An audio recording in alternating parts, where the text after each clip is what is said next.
All right, dudes, I am just drunk enough to do this. Happy Thursday. I got a really good question from my friend Michael, who was asking what is a good mixer for gin. And if you don't drink a lot of gin, it's kind of a daunting task. So let's look at it three ways. You have good gin, totally average gin, and shitty gin. And you can treat all of these different ways. Good gin. So a gin that you enjoy the flavor of, something you're like, oh my god, there's so much flavor here, it's delicious. Stuff like the Roku gin. I recommend with soda water. Just, normal amount of gin and then the other amount of soda water. You can add a touch of lime, whatever makes it um, really bring out those flavors to you. That's so you can appreciate the flavor of the gin without getting overwhelmed by the alcohol. Um, and also just have it like a mixed drink. So that's the simplest way to do it for a really good gin that you love the flavor of, that can really stand on its own. Okay, gin. So this is where a lot of gins fall in my book. I'm not like super picky. I'm not a snob. I'm a little bit of a snob. Um, but my like standard go-to gins, these are all going to be things that I can make a gin and tonic with and have no issues.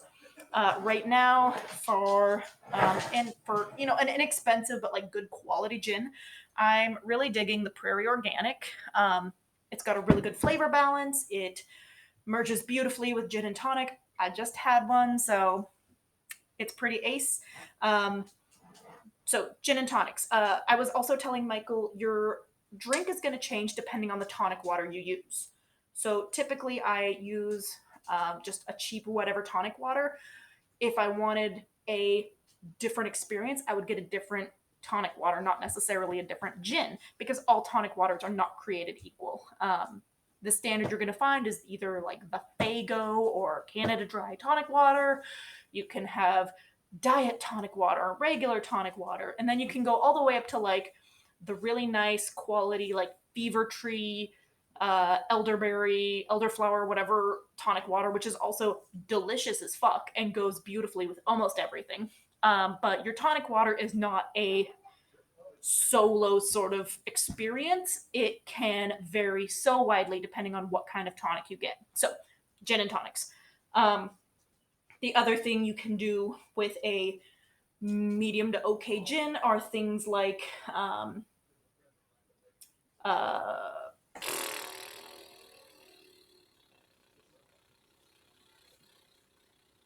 hop Collins. So with your, we talked about this already. Your beer, generally a hoppy like an IPA, lemon juice, and simple syrup. Shake that up. Shake the gin and the lemon juice and the simple syrup up, and then top it off with your IPA. That's your hop Collins. So it makes for a really good mixed drink in certain situations. Now let's talk about shitty gin. Shitty gin is going to be really juniper heavy.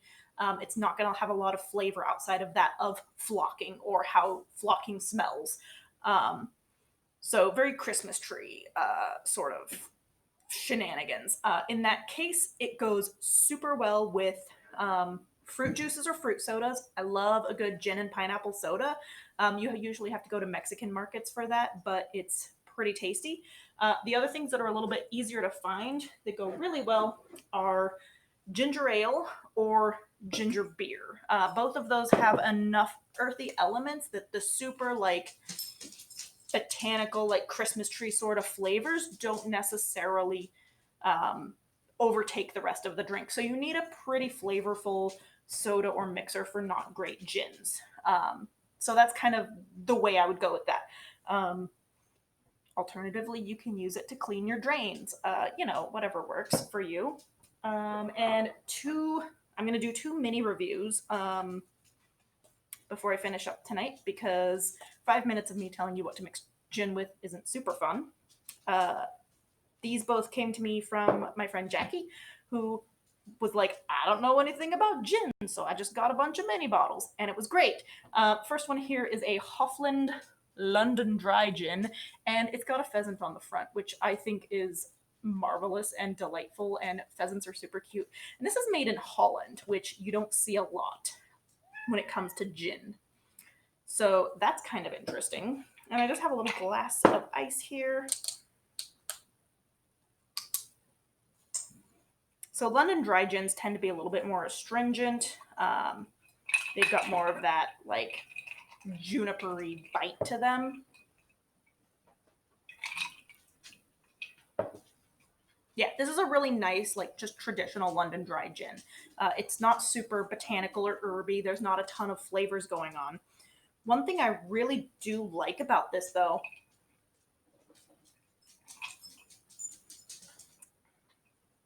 it's got almost sort of a citrusy undertone to it, which I think is really nice, really pleasant. This would be one that would go super well with beer or in something you're mixing lemon juice with. That's actually a really nice, like London dry gin. I can't always say it's my favorite, but well done, Jackie. That's a good one. That's the Hoffland London dry gin. We do have a visitor on the counter. This is Sir Oliver. He's in the way constantly.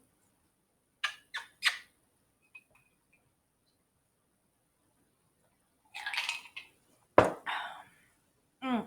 Yeah, that's a good gin. Like that's a surprisingly decent London dry gin that we can just like drink and appreciate. All right, the other one that I'm pretty stoked to try and think is going to be pretty delicious. What do you think? Is from Texas, Houston, Texas, called Greenhouse Artisan Gin, and I actually really just like the bottle of this. Like it's got kind of that um, sort of like traditional botanical artwork that you would see in like those 1800s sort of hand drawn lithograph sort of thing. Yeah. Oh yeah. So I'm gonna try this. It smells a little bit like perfume. I do not have the best sense of smell, so don't quote me on that. But it smells really floral and a little bit sweet.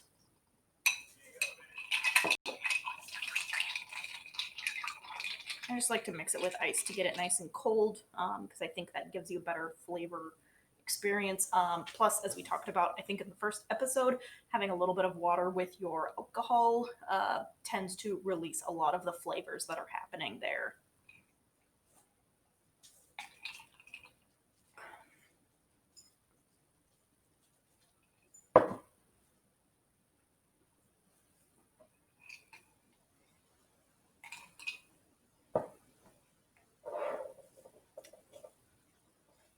I hate to say this, but it's like it's like if somebody made bubblegum gin. Like it kind of tastes like bubblegum. No, it's not bad. It's not bad at all. It's just kind of hilarious because that is not remotely a flavor I've tasted in gin. He's fine, by the way. He lands on his feet and he frequently jumps from my shoulders. Yeah, that is bizarre.